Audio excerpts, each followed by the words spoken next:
Good morning. Good morning, Morning, Doc. Doc. I think today we are going to look at this relationship between the student and the supervisor, or the supervisor and the student. And I'm talking about the relationship during the process of research. I'm not talking about other relationships, but I'm just talking about where you engage with your supervisor when you're doing your research project and so on. So we are going to share about that um, relationship a little bit. I think the first thing, which the outcomes which I've put there, they are very simple. The first one, I said we need to define the concept of supervision. What is supervision? The supervisor and the supervisee. Normally, there's a student, all right? The person who's been supervised. We just briefly look at some of those concepts a little bit. And also try to understand the attributes that contributes to graduate student success. Okay, we'll talk about that. And also understand the kind of relationship that exists between the supervisor and the student. What relationship is there? Why do we need to talk about this relationship? Why am I bringing this topic to you guys? And I think those of you who are doing, especially even honors level, I think in your first class, where the lecturer did take you through all the content and so on, somewhere, somehow, the lecturer have mentioned maybe the expectation from you, okay? And the same thing, if you are doing honors, masters, your supervisor should have had only the first meeting with you, maybe. All right, I'm talking about those people already who are writing their reports. Okay, some of you may find that maybe masters and honors, you're still writing your research proposal, but I'm anticipating that will unfold when you got your ethical clearance. So at the first meeting where you have with your supervisor, there are a lot of things you need to agree about. Okay, and if you don't have that meeting, the first meeting with the supervisor, then the supervisor starts to say to you, submit chapter 1 or chapter 2. You must try to source that meeting with the supervisor. You have a right as a student, honestly, to say, look, I think we need to have a first meeting engagement so that we need to understand each other. So that I must know and put my expectation, and you can put all the expectation which you anticipate from me. It could be online, definitely, because nowadays we're working online, okay? And the other thing, we need to understand the types of supervisors we have. What type of supervisors we have? Understand also the role and expectation of both the supervisor and the student. What is your role as a student in this process of research writing? What is the role of the supervisor? What are the expectations of you as a student from the supervisor? And what is the expectation from the supervisor from the student? Okay, so we need to unpack some of them. There are lots of them, colleagues. But also understand the best ways of managing relationships. We know that in any relationships, there could be conflicts, all right? Because you are a group now. Definitely, working with your supervisor in a group. So there will be conflicts, a lot of them, okay? I think I've said this African proverb last week. I don't know. Yeah, by coincidence, I think I was trying to explain something last week. And it says definitely, if you want to go fast, you need to go alone. All right. But if you want to go far, you need to go with others. That's why we say the supervisor is there to assist you. You can't do these things on your own. There must be someone who have also went through the process. Definitely, when your supervisor works with you in your research project, the supervisor is also going to bring some of his own experience or some of the way on which he or she was supervised.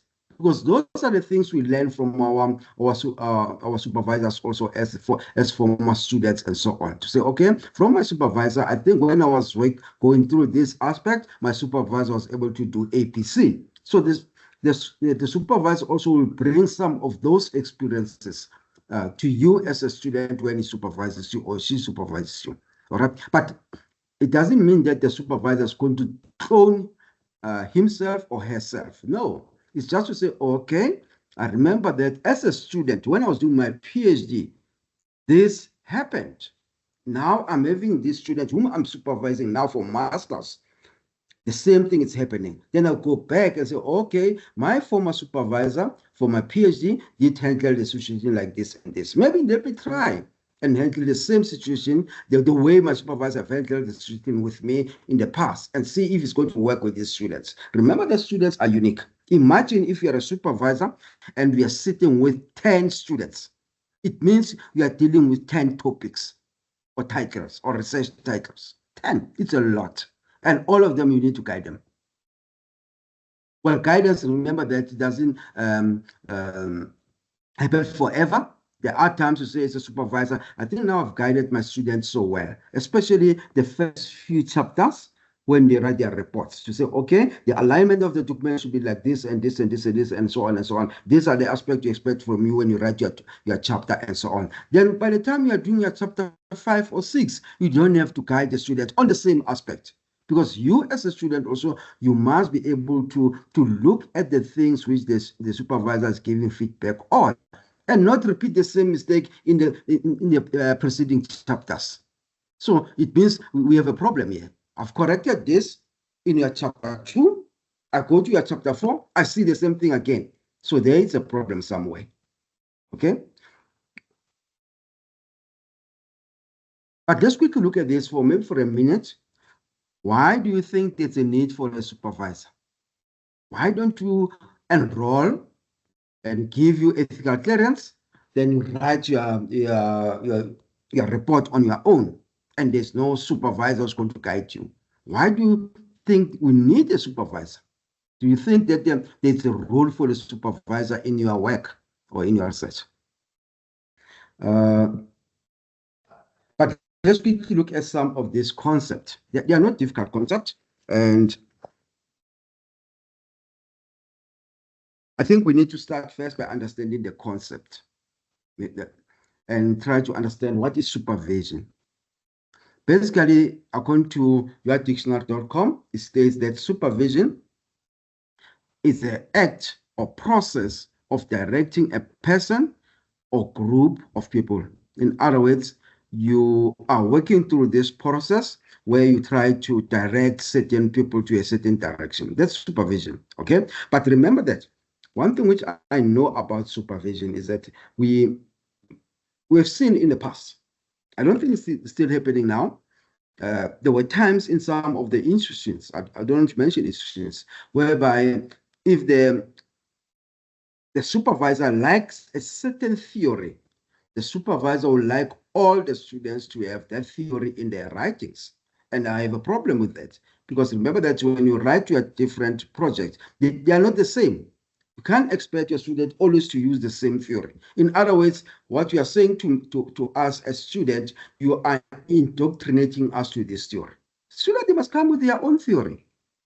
Okay? You as a supervisor definitely need to guide to say, no, when I look at this theory, I don't think this theory aligns with your research project or with your research title. It doesn't align with it because of this and that and that. Then you can even suggest to say, how about if you look at other theories like this one and that one and see how you infuse them in your own research report. So in that way, you are guiding the student. Okay, the student will make the decision. But if the students feel strongly to say, this is a theory which I feel for my study I need to use because of APC. You as a supervisor, you need also to go and look at the theory in detail. You may find that the student is correct, basically. So as a supervisor, sometimes we feel that the students are not supposed to use certain theories, but all to find that the students, they have a clear understanding and articulation of those theories. So we always say, let our students also be creative, but we need to guide them. Okay. And the other aspect about supervision is it says it's a process which aims to support. That's why I've highlighted the word support there. Supervision, it's about support. It's about to assure and develop the knowledge and skills and values. In other words, you want to empower this person. Okay? And that's the person whom you are supervising. As a supervisor, you need to go through this process of supervision where you give support. And remember that, colleagues, by giving support, I, as a supervisor, yes, I need to be also to be, what's the correct word which you use, to be more, I think to be more, I just want to use this phrase, but to understand my student better, or to be more supportive, if I can put it that way. If a student is sending me and I'm supposed to get the feedback from my student by the end of this week, or which was even yesterday, or maybe the student overlap up to tomorrow, and the student can't give me that feedback and give me an email on Monday to say, my apology, I was not able to forward my chapter because of APC, maybe I have a challenge, I have all of this, and needs to be sympathetic as a supervisor. But remember that as a supervisor, I can't be sympathetic forever. I also have deadlines. I want also you also to move to make sure that you graduate according to the record time. I need also to go and supervise other students. So I can't be held ransom. That's why sometimes when I get some of those emails from my students, I respond, definitely in a positive way. But others, we find that you are also a human being also. But if a student is supposed to submit a chapter, always, before a student can even submit the chapter, there's always a delay. This excuse after this excuse. I remember there was time when I said to one of the students, to say, I think you need to make a decision now, whether you are proceeding or not, because now I'm not getting feedback from you. And remember that if I don't get feedback from you as planned, as a supervisor, according to a timeline, it means now I'm working on other students' work. Then it means I'm going to prioritize your work later, because already the due date has passed. So I can't delay other students.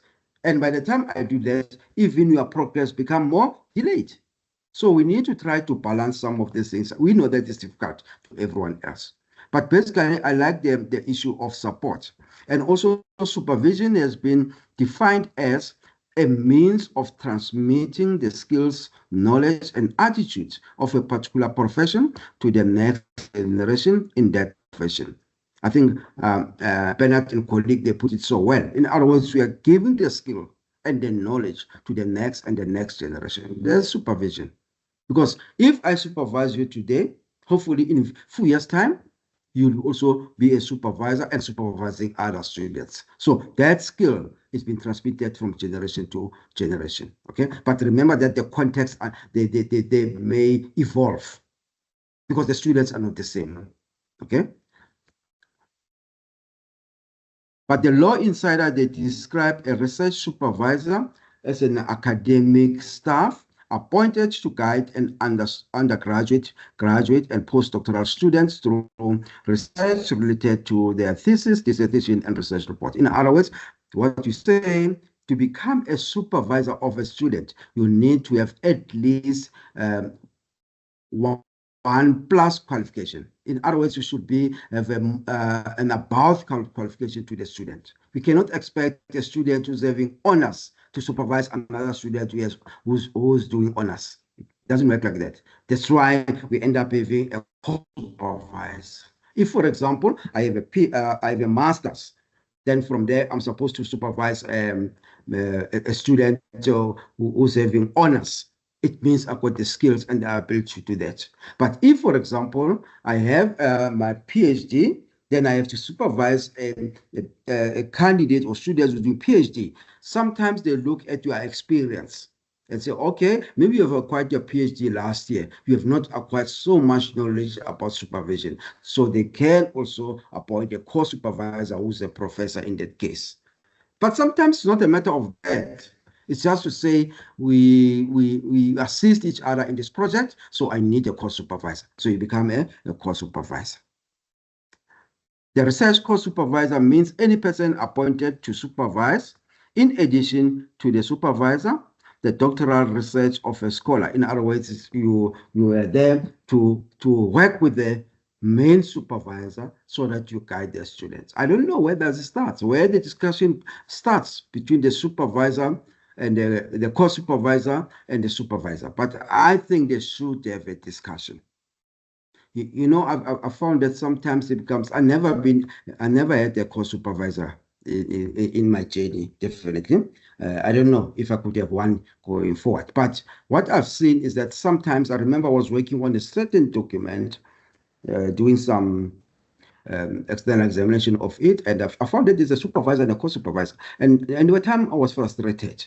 Then I said, these two people are here, but when they look at the content, I ask myself, it's either someone have not done his or her job here.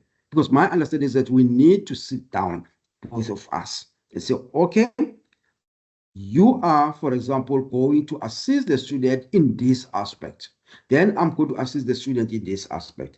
But both of us, we are going to read the work of the student. Even though, let's say, you are good in maybe in this methodology. Let's say the student is doing maybe a certain methodology. Let's say it's a qualitative methodology. Then maybe the supervisor is more quantitative. Then I say, okay, you assist. You are going to more focus on the qualitative aspect, on the methodology. Okay, as a co-supervisor. But it doesn't mean that I also, as a main supervisor, I'm not going to read feedback. So I want to give, I wanted to say, it doesn't mean that I, as a main supervisor, I'm not going to read the content of that chapter. I'm still going to read it. Because what we want to do, we need to have a signage. When we give feedback to a student, before that feedback can go to the student, both of us should agree about the feedback. Because I'm avoiding a situation whereby you give a feedback as a main supervisor, the co-supervisor gives a feedback on the same chapter. It confuses the students. So we need to come together. If I was the one who was working on this aspect as a main supervisor, let's say it was literature, then we come together and said, I've read the literature. This is my feedback about this literature review. And also you have read the literature review. What is your feedback? Let's match our feedback. Let's sit down. So to give one feedback to the student. And the student will be able to do well. But if the students going to get feedback from this supervisor, next time it's a co-supervisor there, and their feedback, they are also conflicting, you become confused. But maybe I need to also to get a clarity on those people who are working together in one project. How do they do it maybe? But that's my understanding, the simplest way. But what I'm trying to say is that remember that when you have both people who are looking at your document, it means also the feedback, it needs to be more informative. It should also build you and so on. They must support you as much as possible, okay? I've seen that some colleagues have responded on the chat. I think Mashoud, you are saying we need supervisors to guide and correct mistakes. Yeah, I like that one. But remember that you can also correct your supervisor. It's been allowed. Let's quickly look to the next slide now. Let's look at the journey in this relationship. It's I think those of you who are doing your masters and already you are writing your reports, we have seen now that this journey it looks as if it doesn't end. Okay, and I want to say this up front. When you write your research report, okay, remember that sometimes you'll write one chapter over 5 times. You find that you get maybe the drafts. Maybe before you get the chapter correct, you get it maybe in the 5th draft. It's a lot. Okay, but as you are writing progresses and it improves. All right. You may find that maybe by the time you're going to write chapter 4 and chapter 5, you are able to get it correctly with the second draft. That's how it happens. Most of the time, the first chapters, there's a lot of feedback which you get in those chapters. You can have almost 6 drafts for your chapter 2. And please, in that process, you should not give up and say, I've been writing drafts, just first draft, and I corrected the second draft up to the 6th draft. But remember that as your writing progresses and improves, even the submission of the drafts, they also reduces. You may find that by the time you write your final chapter, which is your results and discussion, by the second draft, you get it correct. Because now, most of the things which were there in the initial drafts, especially in your first chapters and so on, your chapter 2 or 3, we have corrected them. Because some of them which you look at when you submit your chapters are not things which they're supposed to be there. You are doing honors now. We are taking you through some of the aspects. to say, if, for example, you write a problem statement, that's how you need to write a problem statement. Then you go and write you start to do your master's and you write your research report. You struggle now to write a problem statement, of which you have done it in your honors. So that's why what I always say to my students, what you are learning in your honors level, it doesn't end up there. You are going to use it again in your master's, let alone your PhD. The only thing, just the level could be more higher, but the principle will almost be the same. Okay? If I'll say to you, when you write a problem statement, you need to differentiate it into 3 parts. The first one, you tell us what is happening, or what is expected and known about this aspect. The second part, you tell us what is actually happening in your context. And then the third part, you tell us about the gap. The same thing applies. That principle applies even though you're writing your PhD proposal, your PhD problem statement. The same principles applies. The only thing just is that you expand a little bit. So what I've seen with my students, what they have learned during their honors, they don't apply it during their masters. I don't know why. This, you know, a student will write a section doing masters, and you ask yourself, but the student has done honors. This aspect we do share with you during your honors process. Take an example like in-text citation, the way you cite your text, or the way you write your source in the text. If you are using APA, let's say the 6th edition, and you teach about that reference style in your honors, it's the same reference style you're going to use when you're writing up your masters. But now students start to do in-text citation in a different way. Then ask yourself, but what about the knowledge you have earned? And those are the things, colleagues, I'm putting those things up front. Those are the things which are delaying your writing. Because you may find that the supervisor now is focusing on minor things, which the supervisor is not supposed to focus on them. You know, I like it with one of the, I think I was reading about something from one of the investors here. They indicated that it's not the responsibility of your supervisor to do proofreading for you. I think you understand what is proofreading, guys. Because what I've picked up is that sometimes students just submit their chapters to their supervisors. They don't read. Definitely you have worked on the chapter. You have written whatever you want to write to that to put in that chapter. It's fine. But before you submit, do proofreading. Because when it comes back now, it's going to delay the process. When I look at it as a supervisor, there are a lot of mistakes here, and you have to correct. Imagine if, for example, you have submitted the chapter, let's say in June, then I give you feedback maybe mid-July, and I have to correct some of the things. You are going to submit again maybe somewhere in mid-August. We have lost almost a month in between with minor things. Can you see now? And that's why it delays also your graduation. But remember that the journey in the relationship between the supervisor and the student is almost like a winding road. You know, sometimes you'll say to yourself, but I've corrected this, I've corrected that. But when I read as a supervisor, there are times when I read your content. Maybe this time I can see that there's a flow, there's an alignment of the argument. But sometimes when I read it after a month, I can pick up something else and no. This does not work well here, and so on. Can you correct in this way? So you need to be patient as a student, okay? So you should not say, but I've corrected this last month. I've corrected. No, it doesn't work like that. When I read, you will find that maybe last month I was agreeing with you. But after I've given a feedback to you to say I agree with you in this aspect, maybe I went out and do my own additional research. Then I realized, no, there's something wrong here. Then we need to correct it. Because what we are trying to do here, colleagues, remember, we don't want to frustrate you as a student. Think about you as a student. You are doing let's say your master's. I'm just making an example. You spend 3 years. you submit during your third year. Then the results, feedback comes from the external examiners.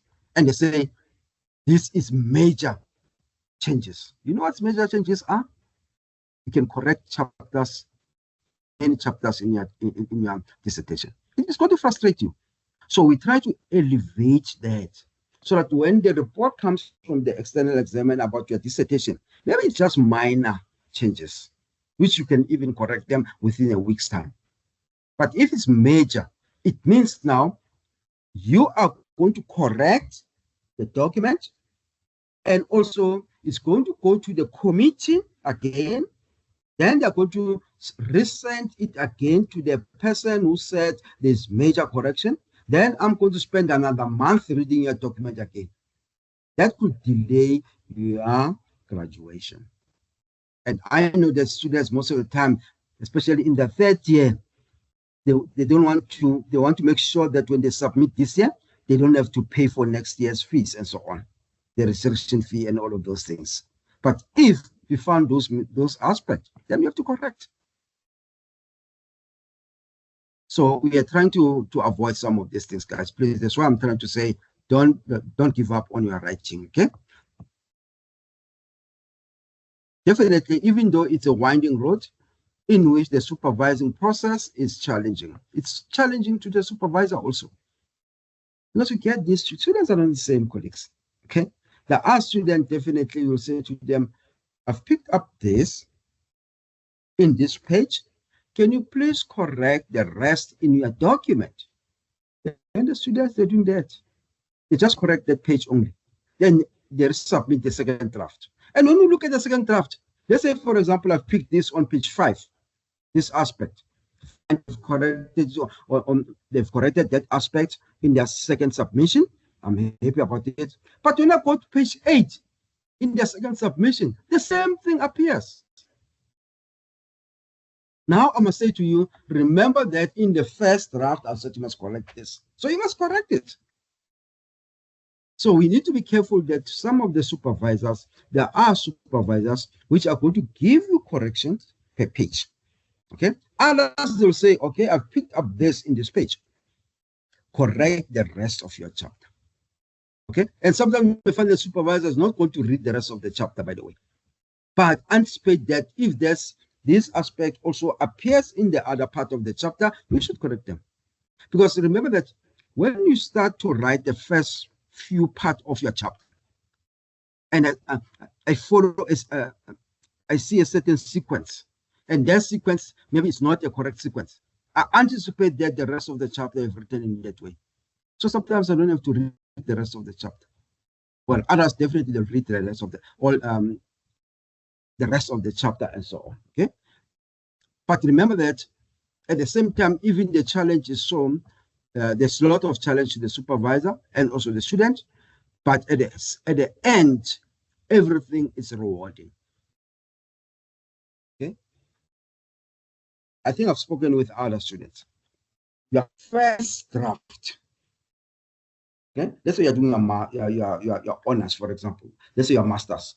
Your first draft on chapter, let's say chapter 2, because they always like to say to you, start with chapter 2.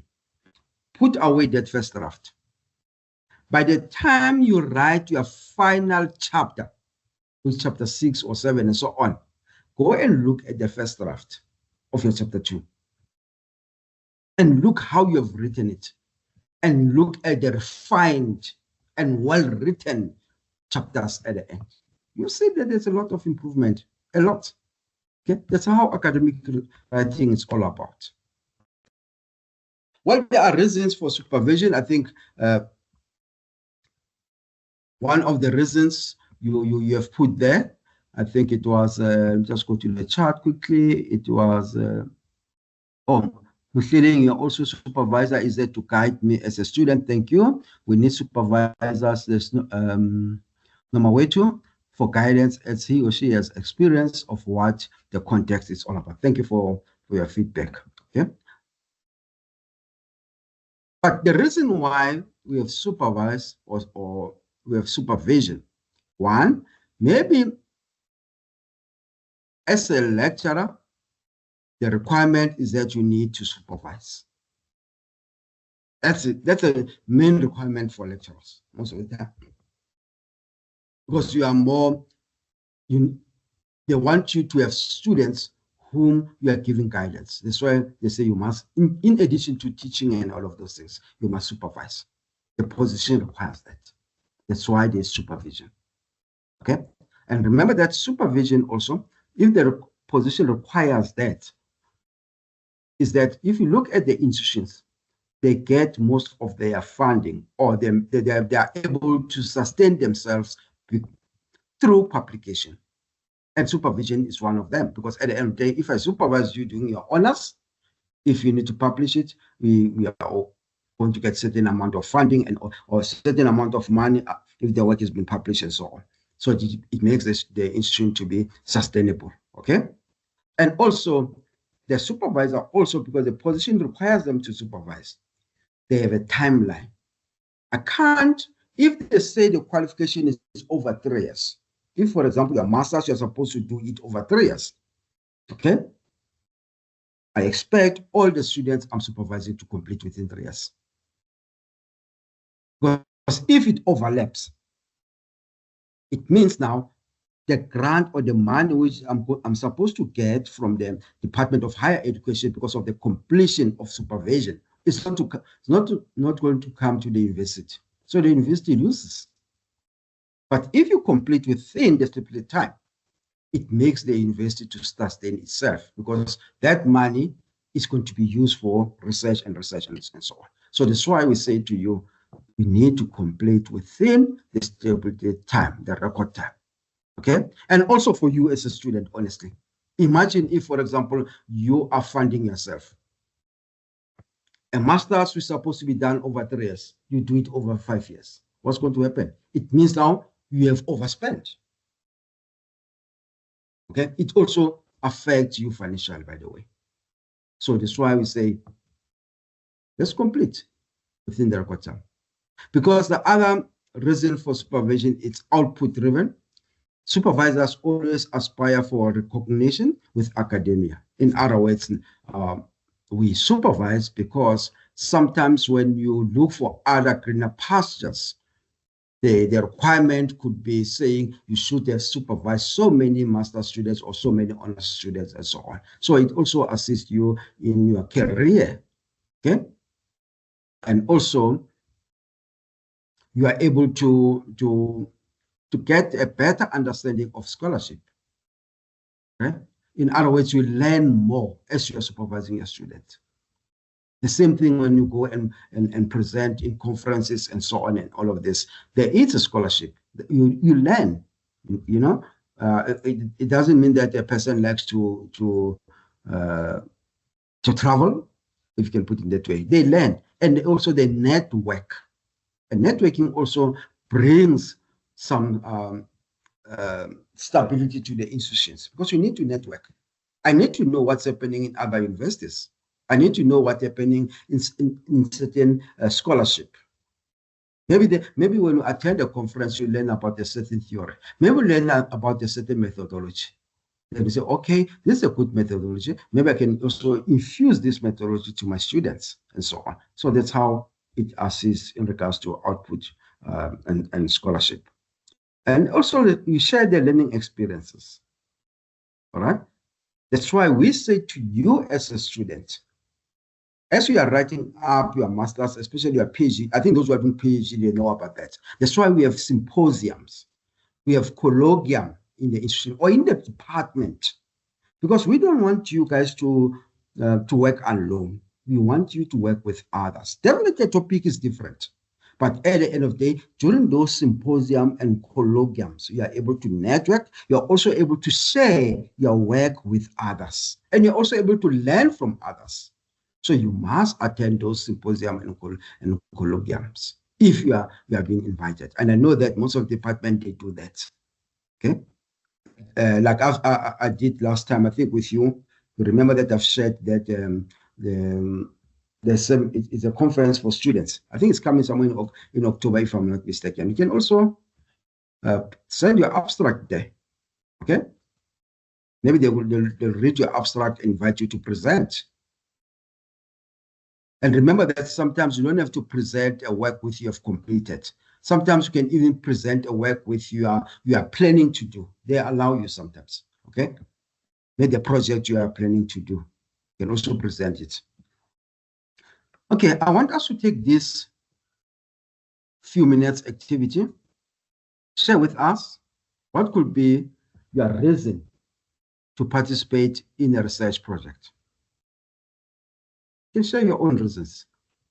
I know that sometimes what I've seen with students sometimes, I don't know, maybe I never done research around it. But other students, a person will do the honors. That all of a sudden, when a person gets 62% and above, says, I'm going to do masters. And initially, it's not what the student has planned. Just because the results were good and the results allow the students to progress with his or her study. Then the student decides to enroll for that postgraduate study and so on. But I'm not discouraging you guys. We appreciate you guys if you do your master's and your PhD. Let's go to the chart quickly. Now, should you are saying to contribute to the field of your study or solving problems in society? Interesting. Antonia, you're saying it could be intrinsic, self-driven, especially as one gets older, or extrinsic, where parents have mapped out their children's career path. Yeah, quite interesting. I'm hoping parents are not doing that. Everyone needs to map their own career path. But yeah, but you, as parents, sometimes you guide, is it? Yeah, you can guide and support.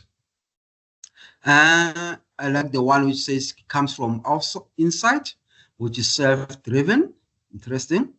To deepen my understanding of a subject beyond what I learned in the classroom and to gain experience in research. I think everyone nowadays likes to do research. I think sometimes there will be something which fascinates you and say, okay, I want also to do some research, okay, so that I can understand the discipline or the concept or the aspect better. Contributing to knowledge, thank you for that.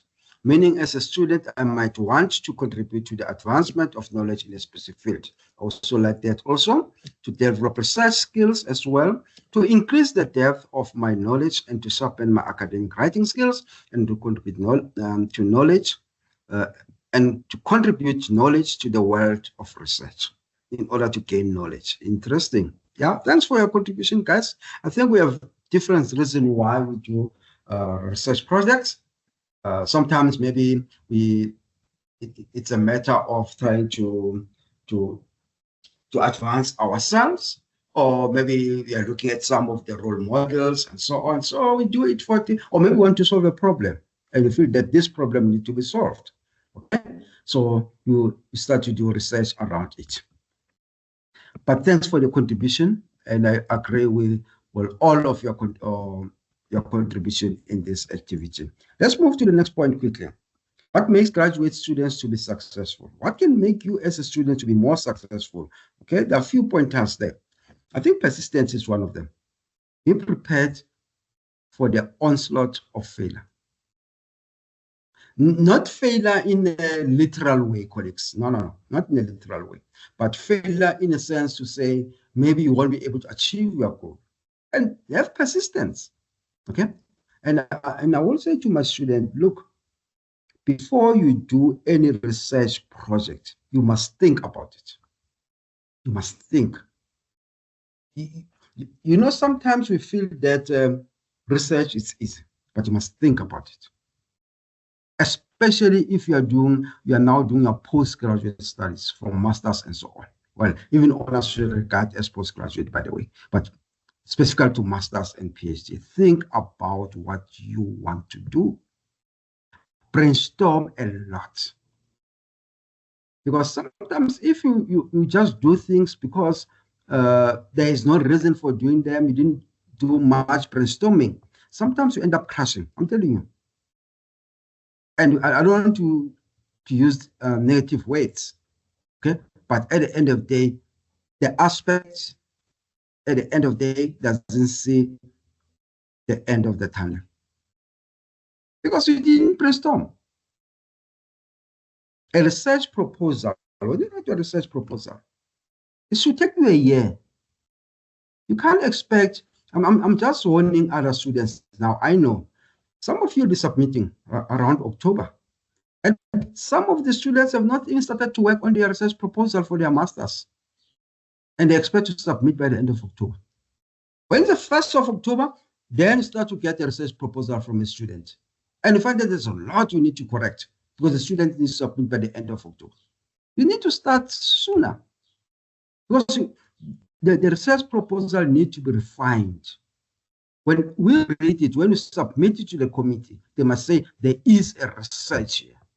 If there is no research, they are not going to allow you, they are not going to give you ethical clearance because there's no research. It's just a thinking. You know, sometimes we take this and that, you think that you're coming with a research project. No, you must make sure that you think deep.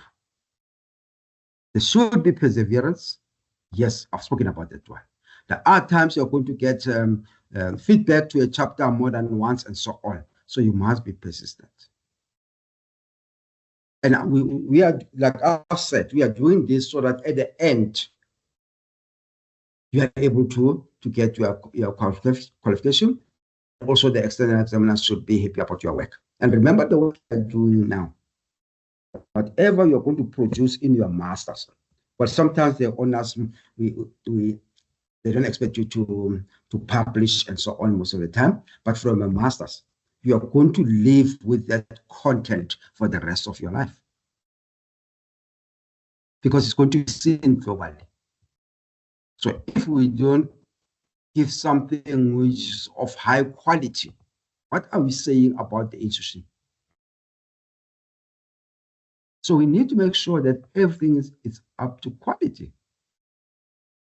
So that whoever is going to read your document, somewhere, somehow, sitting maybe in China or India and so on, wherever, or Russia, you can mention countries and all of this, or the USA, whatever, they must say, definitely there was supervision here. There was supervision here. Well, I also put the aspect of the issue of resilience. Sometimes you start your research project, you don't have funding, it's self-funding, you run out of funding, you come back, you do this. That's resilience. In other words, you should not give up as a student. You need to have a determination. And you must be careful. I always say to my students, when you do a research project, you must be careful about it. Make sure that your research project doesn't run out of time. Think about if, for example, now I want to do a research project, maybe in a certain field, and it ran out of time. What's going to happen? I had a colleague of mine, I think she's moved to another department now some time ago. She was doing a certain research in the field of, it was about AIDS and all of those things. And she ran out of time. She has to start from scratch because the research title, it ran out of time. And already she was advanced in a research project. But because now things have changed drastically, you know, other things, they move fast, isn't it? And when you look at your research study, you are behind now. You are still talking about old things. And now we talk about new things now. No one is going to have interest in that. In other words, even the supervisor will tell you to say, no, now you are running out of time now. You need to go into another project now. So you must make sure that you have determination, you have perseverance, you make sure that you keep on time on your research project. And also you need to have the ability to clearly articulate your ideas. They call it cogency, okay? Articulate your ideas. And this reminds me, I think I was doing my master's by that time, long time ago. So we had to, I think we have to submit the proposal. I'm not sure whether it was already accepted and so on. I think the proposal was, no, it was not even accepted. We have to develop the proposal. So the lecturer or the professor was working on that, on our proposal, said you must submit at least 2 paragraphs, only 2. And those paragraphs, he said you need to tell us what project you want to do and why you want to do that project. In other words, to describe the project and why you want to do that project in that 2 paragraphs. You know the feedback I got? The feedback I got, it was even more than what I've written in those 2 paragraphs. A lengthy feedback. Then, because definitely I was not even able to articulate the project I want to work on.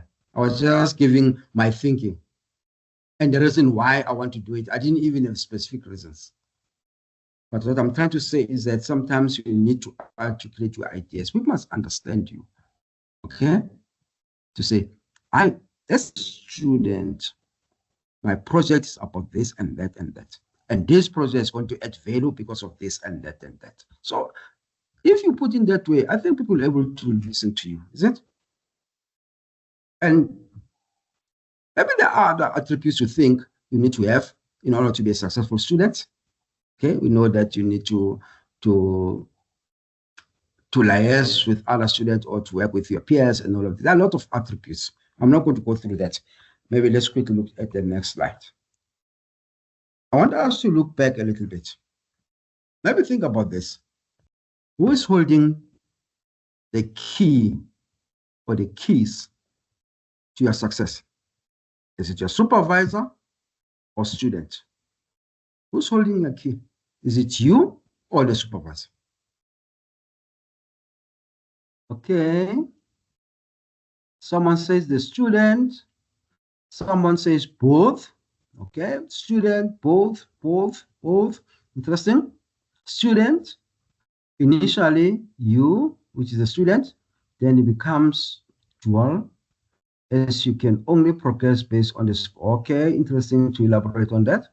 Student 60% and supervisor 40%. Yeah, I like that quantification.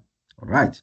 As without them pairing together, the project cannot be successful. It requires both to be on the journey together and on the same page for success to be achieved at the end. Sorry for that. Currently, just want to look at that. There's something interesting there. What that says. Students have been registered as they were not enough supervisors. Okay. Maybe I should have elaborated on my activity there to say who's holding the keys to success as far as your research is concerned. Okay, but it's fine. Sorry to hear about that.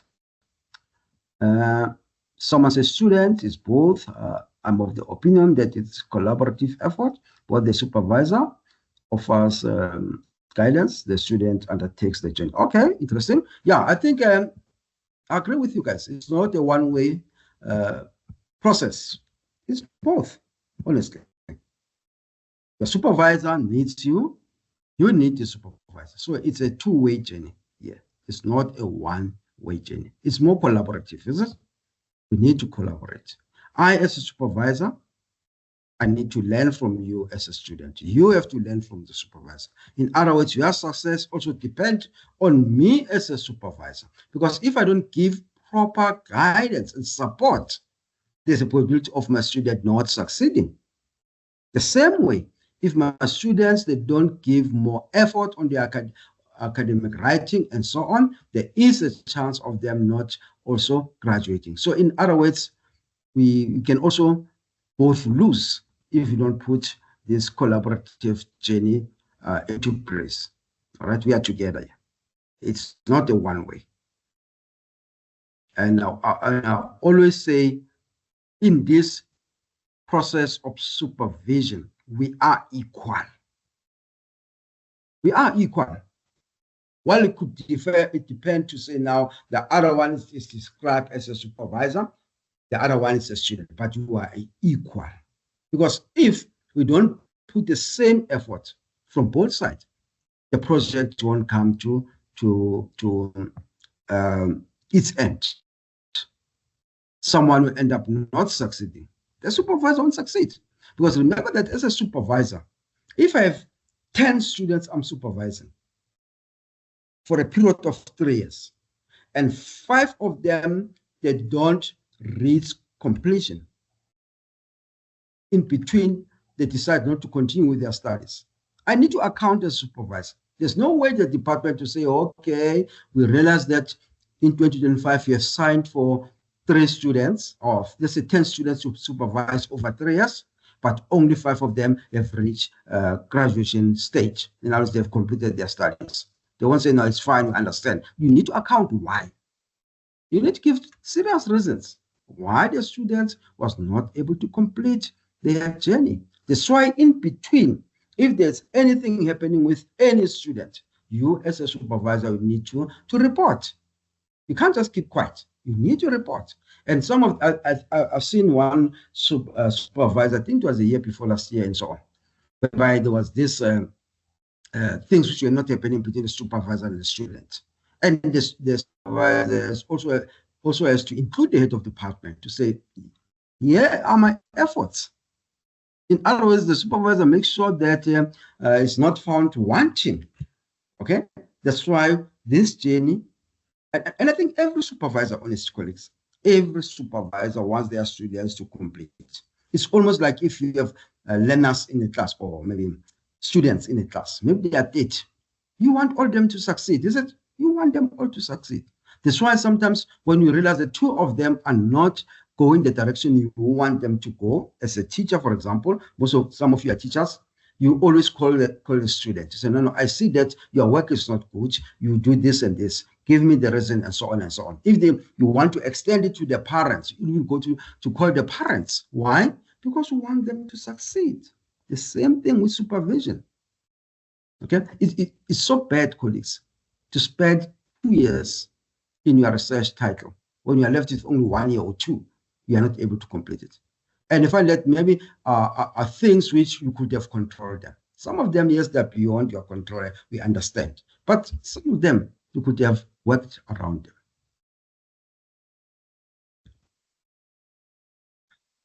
We have different kinds of relationship between the supervisor and the student. What are those relationships?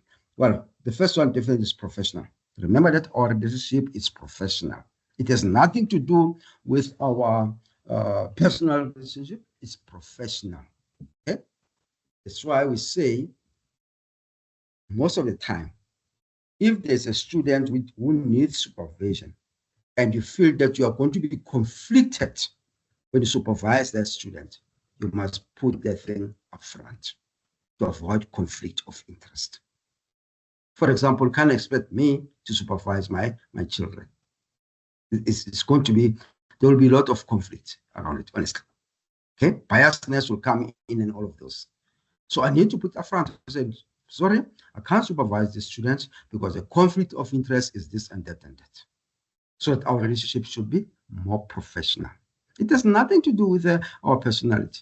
If I say to you, I'm not happy with this work, I'm not happy with this work. I'm not playing the person, I'm playing the ball. The work you have submitted to me, the chapter you have submitted to me as a supervisor, I'm not happy about it. It's a fact, I'm not happy. So you cannot say, okay, but with the other students, you're always happy with their work and so on. It doesn't work like that. I'm looking at the content. Okay? Compatible is almost like the analogy of a marriage. We need to be compatible to each other. In a sense to say, if I give maybe a sort of a suggestion, most of the time I don't say correct or do it my own way. No, I suggest this and that and that. Look at it, analyze it, brainstorm around that suggestion. If my suggestion definitely it doesn't make sense to you as a student, and you feel strongly that the way you are writing up this part of the chapter is correct, you are allowed to do that. Okay? But I can't give suggestion always. You don't take my suggestion. And I'm telling you, you may find that the suggestion the supervisor is giving, already the supervisor is not thinking about the process now.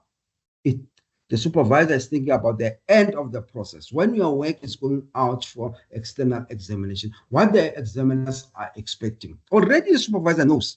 Maybe sometimes you don't know as a student. I know, for example, if you're writing at a master's level, what are the expectations? Okay? And one of the expectations, definitely, I'm not sure if your supervisor shared with you. One of the expectations is that we want to make sure that you are able to do independent research. That's one expectation at master's level. We don't expect you guys to, at master's level, to say, I've developed this, maybe I have a procedure which I've formulated, I have this. No, we don't expect those things at master's level. Yes, PhD, you expect almost those things. Okay, but masters, we want to check if you're able to do independent research. Honest is one of the aspects you need to look at. The relationship, there must be honest between the two of us. Okay, as a supervisor, if I can't give you feedback this week, and I've promised you last week that you get your feedback by the end of this week, and I can't give it the feedback by the end of this week, I must be honest and email you. I said, no, unfortunately, I won't be able to give feedback this week because of APC. I can't just keep your document or your chapter, even though you have submitted 2 months ago. Think about that, colleagues. Because if I submitted chapter 2 months ago, by this time I've not received any feedback, it means I'm behind with 2 months. You can fast track it. Okay? So I must be honest. There should be open communication, like I've indicated earlier. There should be a trust between the two, the supervisor and the student. The trust must be there. I must trust you, okay, that you are going to go through the research project. You must trust me as a supervisor to say whatever flaws I have in my writing, I don't share with other people. Because the problem is that sometimes supervisors, they share the work of their students with their other lecturers and so on. And by the time it reaches the student, because remember that sometimes some of these things, they can reach the student in a different way. Okay, it comes bad. I need to say to myself, if my student is not writing the way I expect, I can contact my colleagues and say, but the student now, I want the student to bring this in this part of the study, but the student is not coming. How best I can make my students to see what I'm expecting from him or her. Well, the other colleagues, they can even give you some advice and so on. But not sharing to say, I don't think the student is going to make it. I don't think the student has the ability to write this up to this level of study. It's wrong. You are supposed to guide the students. And I always say to students, you know, always when I have to work with my students, I always look back. I always look back and also check when I was doing my master's. Well, honest, definitely it was not so bad and all of this, my master's. The guidance I got. If I didn't get the good guidance by then, I could not even have proceeded to my PhD. So you must look back also as a supervisor to say, I'm here because there were people who supported me. There were people who gave me guidance. Now I'm sitting in front with these students. I must do the same. I must make sure that I give guidance. I support as much as possible. That's supervision, nothing else. Okay? If there is any content which I want to share with my students, I must send to my student to say, look, I was reading about this, and please look at it. Maybe it could also work in your research. I'm not saying that you must infuse it, but maybe it can work in your research. Or if I went to a conference or whatever, maybe there's something which I've learned there, I need to share with my students. And say, look, I was at a conference, I've seen on how the presentation in this aspect of methodology was done. Maybe let's see on how we can infuse it in your research. In other words, now we are empowering your student also. You support the student, right? There must be friendliness, honestly. Yes, we know there will be, sometimes things are going to be tense. And I like the supervision which is happening now. Most of the time, it's more it's no longer face-to-face, is it? It's rare, right? Well, sometimes we have to meet on Teams. You know, there are times I feel that, no, I think these students wants me to be on Teams now. Okay, let's face each other on Teams, right? Well, it's an artificial platform, it's fine, but it works. Because sometimes when you are getting the writing up, you feel that the student's not hearing you. Let's go on Teams now, okay? Then we are able to unpack the content and so on. So sometimes we need to make sure that we trust each other. There must be trust, okay? Interesting, there are different types of supervisor-student relationships, which you need to look at. Maybe we need to look at these types of supervisor-student relationships. I like the first one. Colleagues, I'll just put the colors for the sake of differentiating, not to say if I have red, it's dangerous and so on. No, but just the color, just to, all right. But the first one says the relationship is more cordial. You know, sometimes students, they say, when I ask them, I normally do that in my work environment most of the time. If someone is doing master's or PhD, so how far is your writing? How far is your relationship with your students, with your supervisor? Someone say, no, it is cordial. Myself and my supervisor, we are cruising. Interesting, eh? Yeah. In other words, things are going well, is it? And that's the relationship which we want, right? Because it's more warm and amicable. In other words, we understand each other. We don't fight. There is also freedom and friendship, respect and trust. In other words, my supervisor allow me to bring my voice or to bring my own argument on the research itself. And that's what we want. We are not supposed to impose. You should, in other words, as a student, you must lead your supervisor. I must hear from you. Okay? Then I'll be able to guide. But you cannot hear from me always. In other words, if you start to hear from me most of the time, it means the research is mine now. I'm writing for you. I must hear you, what you are saying. You must impress me. You must make sure that you tell me to say, look, I think this methodology, I'm going to approach it in this way and that way. Then the writing up also back that. Then I say, okay, now I'm learning for my student. And the student is leading the project. It's your project. It's not your supervised project. It's your project. But once you start to say now, when you're sitting there doing whatever you are doing, maybe you're also a school teacher or whatever, then during lunch or break, here it's an email comes from your supervisor. Don't even open that email. Then take 10 days to open that email. That's a problem. You need to jump on that email. What does my supervisor say? Maybe the supervisor is not even talking about the chapter you submitted. Maybe it's a funding which the supervisor wants to recommend you for. Now, because now we don't want to see the emails from the supervisor, because it's something which is not going well. So you don't even open those emails. Okay. But the other relationship, we refer to it as a conflictual relationship. There's a lot of conflicts, no harmony, and conflict is the order of the day. In other words, you and the supervisor, you fight. You don't agree with anything. Okay?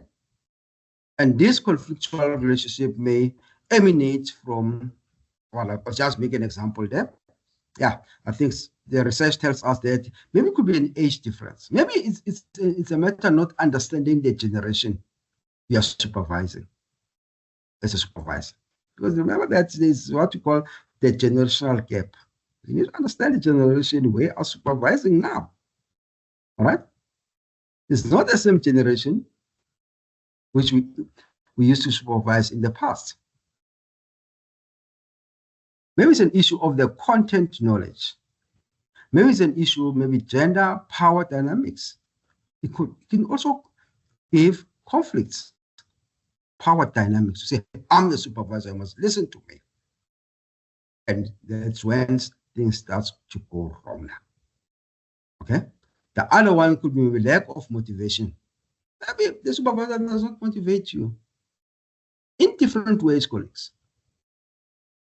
Maybe sometimes you submit a chapter and the supervisor picks up that maybe it's certain part of this chapter which we have done so well. The supervisor cannot even appreciate. And those are the things which makes our students, or those are things makes sometimes to have this conflictual relationship, because you don't even see good things from your student, but your supervisor. And I always say sometimes when I given an opportunity to say, look, as a supervisor, if the student have done well, writing maybe a paragraph, you must recommend the student. It does so good to the student to say, wow, I can do other things. And then that's why you say, based on your recommendation, that paragraph to say, that could be applicable to the rest of the document. Then the student to look at the paragraph to say, okay, maybe if I write sections, I need to do this and this as based on this feedback which I got. Then it improves the student's writing. Then the other type definitely is a combination between the cordial and also the conflictual relationship. Then you call it the mixed relationship. It's more, it's characterized by mostly cordial and also contractual relationship, right? It's a combination, like I said. This could also be characterized by mood swings, behavioral change, and attitudes among the parties. You know, there are supervisors definitely. Nowadays, we do online things, is it? We submit our chapters, we do all those things, then get feedback.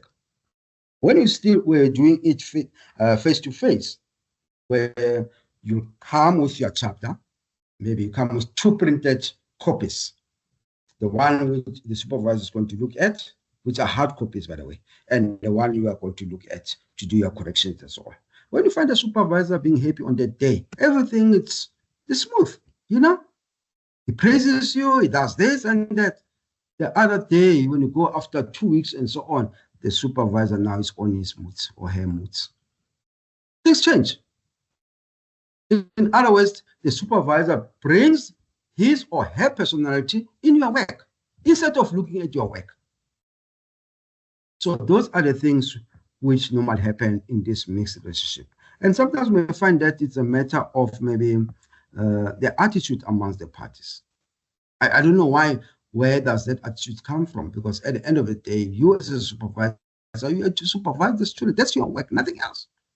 But now if you start to bring the attitude, it's another thing. It also reminds me, especially the mood swings. And it was not the mood swings, but I had a supervisor for my master's, you know. And sometimes it was good. It went well. It was the first time I had a supervisor. Okay, I'm not counting honors and so on. You didn't have supervisors like that. But now, what I like with the supervisor is that if the supervisor has seen that I've brought a good chapter, you know, the supervisor will go from door to door, sharing with the colleagues. And that's great. And but if the chapter is bad, I'm telling you, I know that I'll get responses which I don't even enjoy. But at the end of the day, it was the aim was to improve on the academic writing itself. Okay. But the other thing which I always say with the supervisors is that they always have to make sure that they protect themselves. Because remember that, colleagues, maybe I'm sharing too much. Before you can even graduate, your document or your thesis or your dissertation is going to go to the committee. Okay? Let's say masters. Let's put PhD aside. Masters is going to go to the committee. And the supervisor must defend your work. You are not there as a student. The supervisor must defend your work now. That's why the supervisor always wants things to be done in the correct way. Because the supervisor is the one who's going to sit in that committee and ask questions. He's the one or she's the one supposed to respond. We are not there.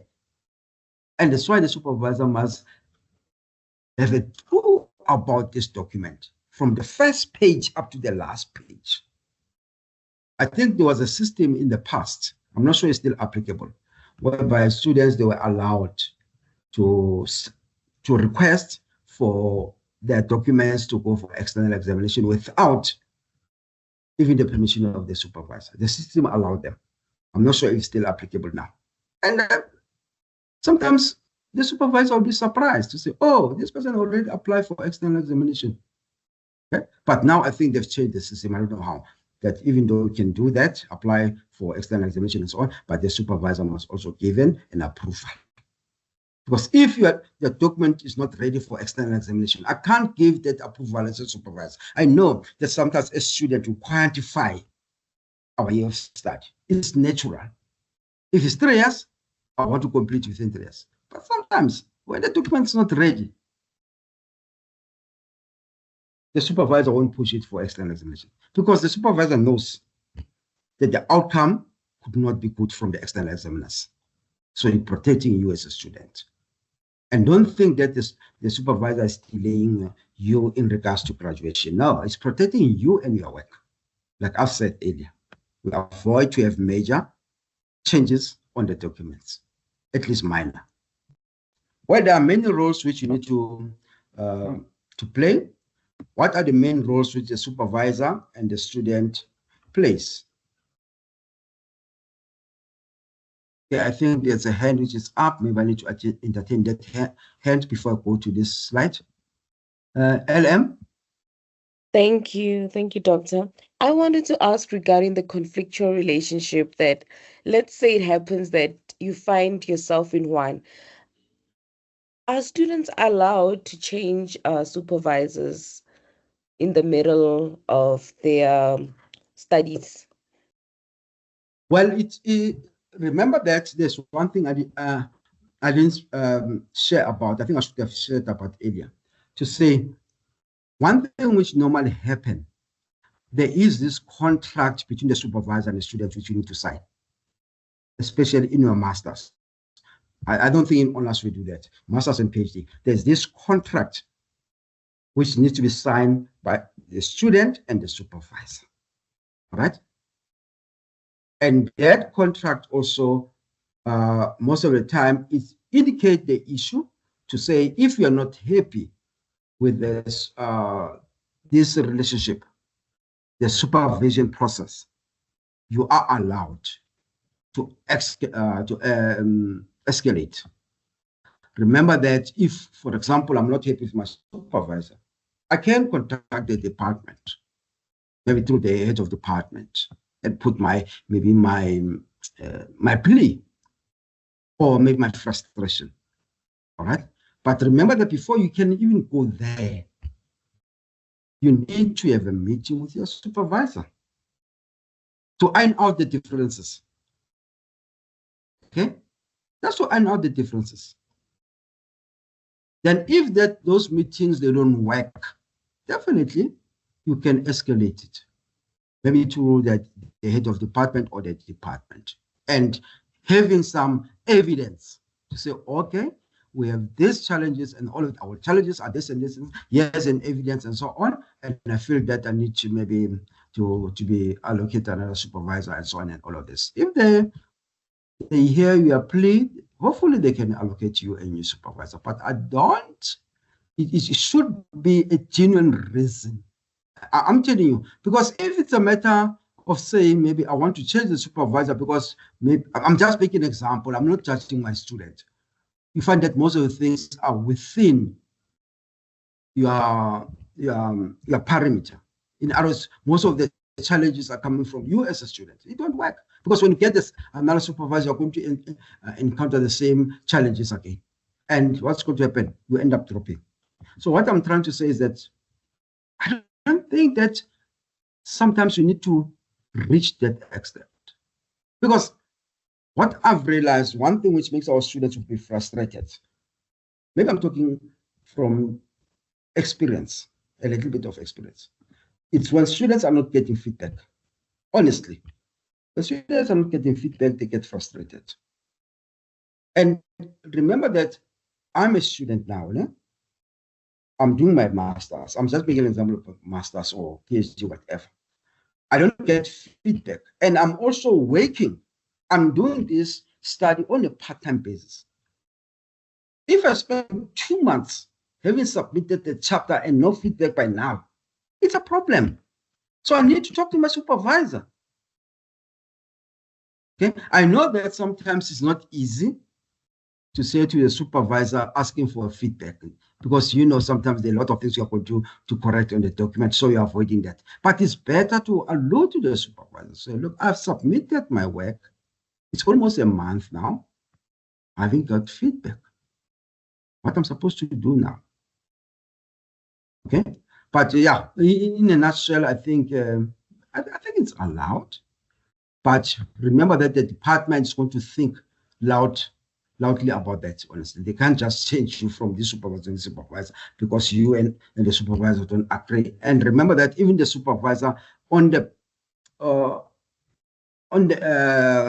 backside, if I can put it that way, or behind the scenes, they'll give a supervisor a little bit of lashing, honestly. Yeah, because you can't have a supervisor who always have students complaining about him or her. That's a problem. It means there's something you don't do as a supervisor. Okay. But the other thing which you could also assist in that to avoid some of those things, you need to agree about the timelines. Man. I think I'm going to talk about timelines somewhere in one of the slides. You must agree about the timelines. Okay. If, for example, we put a schedule, you and the supervisor, you are starting to write your report now. You put a schedule. You and the supervisors are aware about your schedule. To say by this time you'll be working on this thing, then you'll submit this and that and that. The supervisor will remind you also. Say, okay, remember that by the end of this term, which is September, you are supposed to submit 1, 2. How far are you with that? So that to avoid some of these conflicts, because we need to communicate, is it? All right, we need to communicate as much as possible. I think I've just answered your question, maybe talking a lot about it, but yeah. The supervisor, their main role, they have to guide. I think they have to guide insofar as the planning and executing of the research itself. They also have to assist in the development of the instruments. And please, colleagues, I've seen that sometimes students, when they develop their data collection instruments, some of the students, they don't involve the supervisor. They must be part of that, okay, before it could be finalized.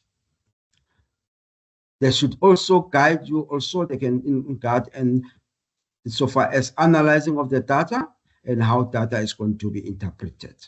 Basically, they are there to assist in regards to scaffolding of learning. Right? In other words, they take you through all of this learning process, but they don't transmit knowledge. You have to go and get knowledge on your own. You must be able to source important content on your own. They can just assist you in making sure that this knowledge is being scaffolded. In other words, it's been put in the right way. That's all what they do through their guidance. Okay? But the student also, their main role is to carry the research work systematically, execute diligent academic writing. They must publish, they must present, they must attend colloquiums, they must attend seminars and all of this. So it's your role. So you need to make sure that you are involved in academia. Okay? Especially if they invite you in seminars or maybe colloquiums. You must make sure that you attend to those, okay? While the supervisor's roles, they change over time. I like this. It comes from the university vein, the university. They say our role as supervisors, they change over time, okay? According to the progress of writing and the stages. At the beginning, when you start, colleagues have just put it in the form of robotic. Doesn't mean that at the beginning, everything is in the form of a danger. Now, I've just put red, okay? Supervisor always assists you in identifying a good research question. They assist you around that. And also they allude to you if you are project, your prospect research project is overly ambitious or too easy. Sometimes we come with research projects which are ambitious. A person is writing a master's, then a person says, I'm going to develop this, I'm going to develop this. That's ambitious. There's nothing wrong with that. But remember that at the master's level, there are things, attributes you are looking at to say by the time you attain your master's, you should have acquired these attributes or skills. Okay? Developing a conceptual framework, honestly, at master's level is more ambitious. You are still struggling to do any independent research. How are you going to develop that conceptual framework? So it's more ambitious. So the supervisor will say to you, I think your research project, what you want to do by the end of this research project is more ambitious. Maybe let's park this. We can work on that when you are doing your PhD. Maybe you can extend your research project of your master's to a PhD. Then it's where we can expect you to do ABC, maybe to develop a procedure or a process or whatever. Right? In other words, they will guide you around that. And also, at the beginning, they'll be agreeing on the projected timelines. I've spoken about timelines. I think the timelines are very important for this. If you have your research proposal, I think some of you put the timeline. When you write your research report, put a timeline also. And the timeline is there to ensure that you meet the requirement and you are progressing well in your academic writing. The timeline is going to assist you a lot. Otherwise, if you don't have a timeline, you know what's going to happen? You can spend 3 months without doing anything in your research report. It's possible. Because there's no timeline. But if you have a timeline you have put to yourself, you know that in these 3 weeks, all right, or in these 3 months, these are the things which I want to achieve or to do. You are able to revert to that timeline. And sometimes you end up every month, you have something to do on your research project. But if you don't have a timeline, I'm telling you, you can spend 6 months without even touching your research project. But during the middle of your research now, the supervisor definitely will guide you towards a good direction and also encourage you to write. That's what we normally do. By giving feedback to the drafts, we are improving on your academic writing. We're encouraging you to write academically, okay?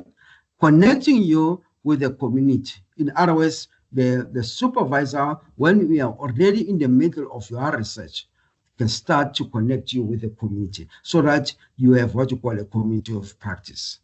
The supervisor could say, okay, we are having a symposium on this end of this month. Then I want you to come and present on this aspect insofar as your research is concerned. Maybe they ask you to present on the methodology for 10 minutes in a colloquium.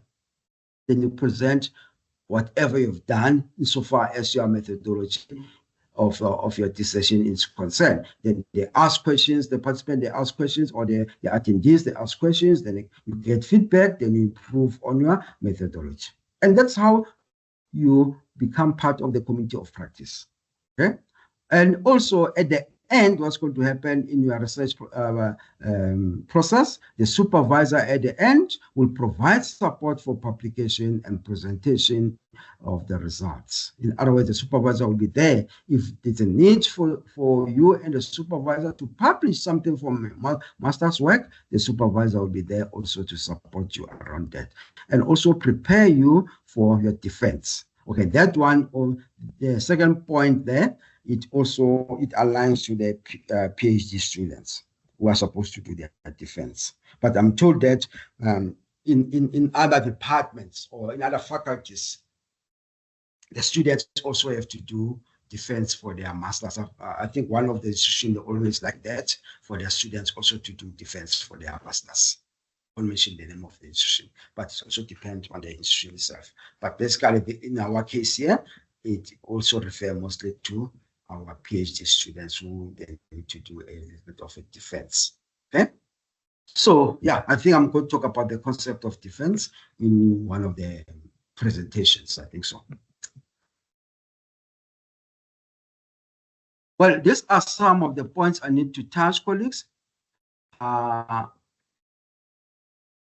not going to go through each one in detail. Let's quickly look at the time. Okay. But these are some of the expectations for both the supervisor and the students. Okay, there are a lot of expectations. One, I think, let's just do this quickly. The supervisor expects students to do the following a lot.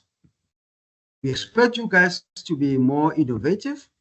We expect you to be able to solve problems, to work, your work to be focused. You must be dedicated to your work. You need to be enthusiastic about your work. You must be able to handle criticism. You must also be able to meet deadlines and also construct logical argument. I think this one is more important for this. Not say the other sounds important, but deadlines, I expect you. Because remember that the supervisor also works according to deadlines. Okay? When I sign to say I'm going to supervise you on your masters for the next 3 years, already I have a deadline to say when I'm supposed to submit the final document to the department or to the faculty in my 3rd year as a supervisor. So that deadline must be met. Whereas if I don't meet that deadline, let's say, for example, you have been doing your master's for the past 2 years, it's your 3rd year now.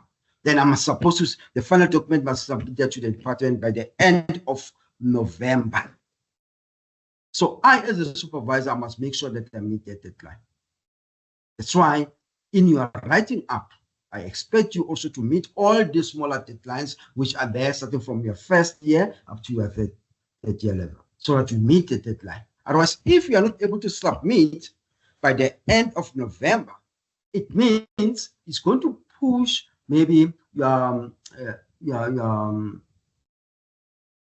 graduations, where you get your qualification, with few months. It could be 6 months. Because remember that if you submit by the end of November, what's going to happen? It's already towards the end of the year. Then you sit maybe as a, then I submit your documents be submitted to the committee. Then the committee need to go and get external examiners. I don't count December already. It's end of November. Can't count December. It's out. Then it means you can't even count part of January. Okay? Maybe we can even count from February, basically. Because remember that in January, other people, they're coming back by the 15th of January. Some of them, they are still on leave by the end of January. Then when are we going to meet and submit your work to the committee? It's going to be maybe in February next year. Then the committee now is going to source for external examiners. If they are so lucky, but before the end of March, already they submit your document to the external examiners. Then the external examiners are going to give in a month. I think so. It should be a month. Can't be more than that for masters. That's my assumption. Then it means they need to work on your document by April next year. Okay? For the whole month. Then they give feedback. If the feedback has some minor changes and all of this, we give you maybe a month to work on the minor changes. Then it's already May. Okay? Then if you're done with your feedback, definitely, and the supervisor is happy because minor feedback, then from there, the supervisor submits your document to the committee again for consideration insofar as graduation and so on is concerned. Then the supervisor write the motivation and all of this. The committee look at the document and so on. Then from there, around about maybe July, you get a letter from the committee which says, we are happy with your work. You have met the requirement of the qualification. You'll be graduating around November. Can you see it's a year? I'm just giving you the timelines. So that's why it's important to meet the deadlines. Because remember, your work needs to go from one area to another area. Okay? So in other words, after, when you submitted your work this year in November, you can graduate maybe in the last graduations of next year. So that's why timelines are very important, colleagues. Okay. And also, The student expectation from the supervisor, I think you expect a lot, is it? You expect us to give you, provide regular and competent supervision, be able to be available for consultation, and also showing care and patience, act like business managers, right? We need to be results oriented as supervisors. We need to motivate you. We need to direct your work and assist in so far as coordination of the research activities. So we need to be there for you as supervisors. So we expect a lot from us also. I'll just put some of the points. But think about all of this now. All the complaints, the concerns, the grievances which we have as students. We have a lot of them, is it? I think these are they're less. You can write 5 pages or 10 pages about the complaints or maybe the concern and so on. Okay, you have your own concern. I can see some of you guys are putting your concern on the chat. Okay, but some of the common grievances, concern, or complaints which are posed by students about their supervisors are the following. There are lots of them. I can't put everyone, all of those core complaints and concerns. Few of them. One, the supervisor does not listen to me. The supervisor confuses me. The supervisor is not providing me with prompt feedback. I think all of this feedback comes. Can you see feedback? It came in the last slide. It's coming again. The supervisor always wants me to rewrite chapters. I've submitted chapter 1, first draft. I submitted chapter 1, second draft. I'm now on the 6th draft. That's a supervisor. Okay? What else can you add? What are the complaints you have? You can just complete that. The supervisor wants this, the supervisor wants this, and so on and so on. Got a lot of complaints about the supervisors, is it? But let us discuss on how we could deal with these grievances. Simple. Look at the first one. Look at the second one. I want us to look at this one. The issue of prompt feedback and also rewriting chapters. In other words, writing draft after draft. How can we deal with this one? Masud. Thank you very much. Good morning. Okay. How can we deal with that? Maybe let me use an example with my own supervisor. You submit work, ne? There is no feedback. Hence, I cannot comment about regular feedback because I'm not getting feedback. The only feedback that you will get is to say you're cruising. And I think I did my honors 2013, if I'm not mistaken, 2011 or somewhere there. So only now I'm doing masters, ne? So you can see the gap between. So most of the things I know, I don't know. So I'm expecting like feedback to guide me, because I know on the master's level, maybe it's me, that's where we are learning about these research things. But then if you are getting regular feedback that you just saying you're cruising, you see, it's not assisting me. So there is no fight, but I don't understand the feedback. There is no fight, we are not fighting, there is nothing. And always when I try to say, but yeah, give me feedback so that I know, because I know that I'm learning. I know there's a lot of mistakes, but then I'm just told, no, you're cruising, don't worry. Don't worry about these chapters. You'll be fine when you do the final one. How can you be perfect when you're doing the final one if you are not getting feedback in between? So you don't even you don't even know how to report it, because sometimes when you are saying I need a change of supervisor, you should be saying I'm fighting with a supervisor every day. So I'm not fighting, but I'm cruising, and I know I'm not cruising. You see where the problem is. So for me, for me, getting regular feedback and rewriting of the chapters, for me, I will appreciate that, because currently that's not what I'm getting. So I won't complain about rewriting chapters. I think when I say I need feedback, yeah, it's for the supervisor to indicate that you need to rewrite here because of this and this and this, and to give a regular feedback, like, So the feedback I think I'm getting, every week, but you are cruising. And I know I'm not cruising. So, hey, yeah, it's complicated for me. Thank you. Yeah, what a feedback. But if I may ask, are you not getting any feedback on the chapter you are submitting? Maybe giving some Okay, the response to feedback. say, maybe in this part, it's supposed to be like this or written like this and that. And don't you get such? Oh, no, you know what we agreed on was I'm not sure if the other people are doing it the same. I'm under the impression that when you are doing maybe masters, you send drafts first. So it's not a final submission. Let's say it's chapter 2. You will send what you think is a content for chapter 2. So my understanding was that the supervisor should guide you to say, no, you are not supposed to do it like this, those corrections. Ne? So what actually happened was that chapter 2 was submitted. Instead of getting feedback, I was told, no, just continue with chapter 3. Forget about chapter 2, continue with chapter 3. And there's no feedback for chapter 2. So sometimes I send emails with trying to improve on both chapter 2 and also a draft for chapter 3 for comments, and I say, am I on the right track? I will just get, yes, you're cruising. Just go on. Just go on. So for me, I don't think that is the feedback that I want as a student who's learning. And I have another student who complained about the other supervisor who was very, I don't know if I should say brutal in the comments that he's putting there. But then I felt that I needed something like that. It doesn't matter how painful it is, but I need feedback. It can be very painful, but as long as I'm getting feedback. So yeah. Okay.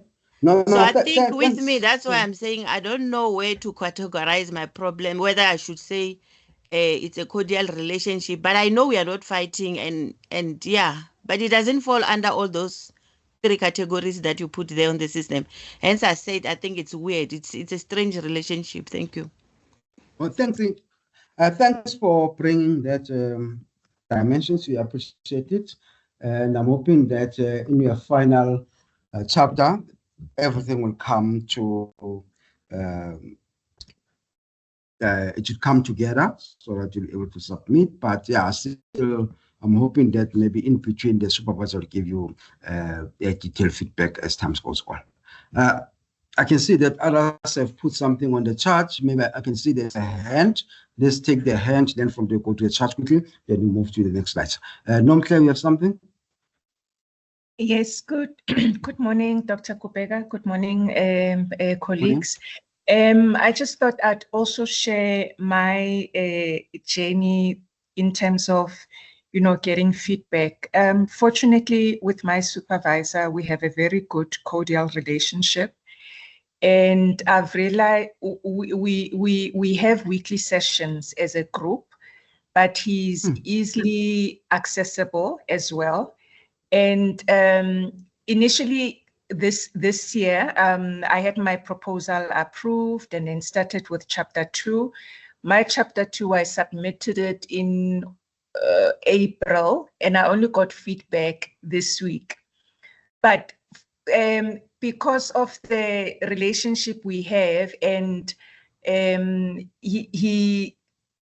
think he trusts me. There's a lot of autonomy, even though on my side, sometimes the confidence lacks a little bit. So, initially in the beginning of the year, after the proposal, he said, okay, apply for ethical clearance. When you're done, start with your chapter 2. When you're done, submit, and then I'll see what to do. For at least he did make me aware that he's also busy with a curriculum, writing up a new curriculum. And then we obviously have 4 new students in our group, including a PhD, so it's a little bit overwhelming. Yeah, so he just kept on saying, no, when you're done, chapter 3, and then in between, when I was busy with having my data collection tool validated, we'll have those meetings and just give him feedback in terms of what the other experts, the data analysts, and he was also, I don't know if I say kind enough, but also considerate enough to say, no, let's hear Dr. So-and-so, what he says about that. And he would be okay with me also getting guidance, from other people, because he says, the more the merrier, at least, they'll be coming also with their own expertise. So currently, I'm just patiently waiting for more data to come in. But yeah, I would say chapter 4 will be commenced soon. And then he also said, no, there's minor corrections here and there. Fortunately, because he noticed that I have grown, with my academic writing. I was very stressed the other day, thinking, my chapter 2 is a mess.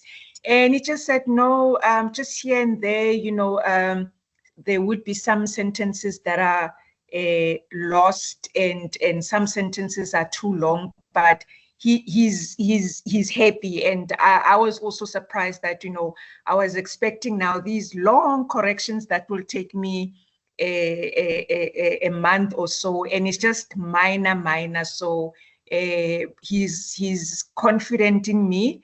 And I'm also, growing. And he even mentioned like now that I must start preparing, just a little bit of a write-up for my chapter 5. So he is easily accessible. Even my chapter 3, actually, I received feedback for chapter 3 before, because I think it was in May. So slowly getting there. The relationship we have, it's okay. It suits me. I can easily WhatsApp him and say, please, can we do a Teams? Here, Englishing is not Englishing properly or whatever, or just a pep talk, just to catch up, how the week has been, and whether it's gossiping or just catching up about family. So yeah, that's my experience with my supervisor. Thank you. Thank you for sharing that, Nomhle, and also Mashudu from sharing from your side. We really appreciate it. And if the relationship is good with the supervisor, I'm also okay about it. That's what we want, definitely. We don't want those relationships where there's a lot of conflicts and all of this. Yeah, but we don't say all the relationship with the supervisor students will be good. There will be times where we'll disagree in some of the aspects. I want to hear these colleagues on the chat. I think, Esther, you're saying, I think you need to remind the supervisor if there is no change, inform the supervisor that you are taking it up with the coordinator, and then CC the coordinator every email you send to the supervisor. Definitely. I think that one has to do, if you're not happy with your supervisor, you need also to communicate with your supervisor before you take up our aspect with the supervisor, seniors, and so on. So it needs to be something which has been discussed before and escalated. I think that's interesting. And I think you need to remind the supervisor, and if there is no, the supervisor said, I trust her. I don't know what's happening here. I will pass with flying colors. All right, I will pass with flying colors. Feels like she is setting me up for failure. What do you think? Why? Don't you trust your supervisor, Mashudu? But it's fine. What I'll advise you from my side, I think the other colleagues will agree with me. You need just to liaise with the supervisor to say, ask the supervisor to give a detailed feedback on your work. Okay, because I don't want you to wait for the last submission of the chapter or to find that most of the things has not been done well in the previous chapters. It's going to be a lot of work. So you need to ask a detailed feedback. Okay, you can't be complacent with only one weight in the feedback. The supervisor must give you detailed feedback so that you must be able to correct yourself. So you need to liaise with the supervisor and ask for that. but in a polite way. You can send an email, say, no, I understand what you are saying here in regards to this feedback, but can you please provide me a little bit of a detailed feedback on the content, so that if I need to improve on other aspects, I can start to work on those aspects. Because I don't want to see things piling up to the last chapter, or to find that you have to correct all the chapters from chapter 2 up to the last chapter. It's going to be a lot of work. So that's my advice to you. Okay, I think thanks for taking part in this task. I want to move a little bit faster now. Managing relationship or supervisor and student relationship, how to manage it. I think someone spoke about weekly meetings and all of this. We expect to have regular meetings with our supervisors, and those meetings might be scheduled. You need to have meetings with your supervisor. You know what I've seen with some of the supervisors, especially if, for example, your work has been funded by certain agencies, for example, maybe it's National Research Foundation or higher in what's called Human Science and Research Council or the CSIR and so on. The supervisor on a quarterly basis will meet with you so that you talk about the feedback or the report. Where are you now? What have you written and so on? And those meetings are very important. Okay, you need to have them. Just online meeting. Okay. Yes, I know that in between you're submitting documents and chapters and all of this, but the meetings also assist, okay? So that we should be aware about the aspects which are due and so on and all of those things. Communication in various modes. We need to communicate in various ways. There should be emails. And, some of you nowadays, you are communicating with WhatsApp, with your supervisor. It's good, right? Meetings should be two ways. Should always require to share their ideas, thoughts, views, or suggestions. In other words, it should not be a meeting which are organized only by the supervisor. You can also initiate meetings with your supervisor as a student, okay? And also, the best ways of managing these relationships should then demonstrate some of these aspects. There is honesty, there's respect, there's maturity, there's articulation. I think if this relationship is managed well between the supervisor and the students, you can even see some of this aspect. You say, I trust you, I respect you. There's maturity. I can see that there's a growth in your writing, okay? How to ensure that there's a proper or smooth sailing in supervision. Students need to take deadlines seriously. We've spoken about that one. Students also need to respect the supervisor's time pressures. I think sometimes, like the other colleague have indicated there, when the supervisor says, I'm working on this aspect for now, it doesn't mean that the supervisor is abandoning you. No, it's just to say, don't expect me to respond quicker on your submission, because there are things which can delay me. But at the same time, remember that even though the supervisor can put that to you as a student, the supervisor is also aware about the deadlines which are supposed to be met. The supervisor definitely makes sure that you meet the deadlines, okay? But at the same time, don't expect aspects from me as a supervisor to give you quicker feedback on your submission, because I need also to work on this aspect. Remember that their work, the supervisors, is not only to supervise students. They have to teach, they have to do all these things. There's a lot, okay? So we need also to bear that in mind. And students should refrain from dumping demands at the last minute. It's what sometimes students are doing. We know that all of us now, especially those who are busy with their research proposal, they know that they must submit their research proposal by the end of the month of October. I think so, or November. I'm not sure about the date. Sometimes they move it to October, sometimes November. But you now submit your final draft about the research proposal to your supervisor at the last minute. You also need to submit things in advance, okay? So that you are not pressurizing the supervisor. Take into consideration that the supervisor will not be able to provide feedback a day after you have submitted your draft. I always work around a week. I think a week is enough. If you submit your work today, then I can look at it, try to look at it before the end of next week. If there's anything happening in between, and I always communicate with my students most of the time, say, no, I'm having 2 or 3 documents I'm reading now. So you must know that after I've read those 2, then I'll come to yours. Because it should be first come, first serve, is it? Okay? So, but that communication needs to be there, always.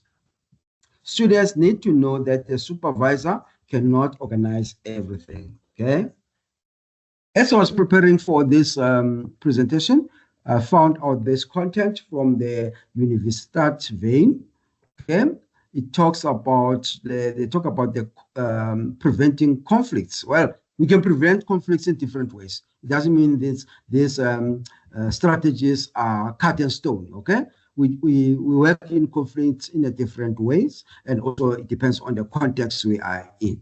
For example, lack of communication as a cause of conflict. There are various ways you can deal with that one. Maybe they say you can also discuss expectation at the beginning and make them explicit. I think I've spoken about that one. In that contract, we need to talk about the expectation. What do we expect from the supervisor and what the supervisor is expecting from you as a student?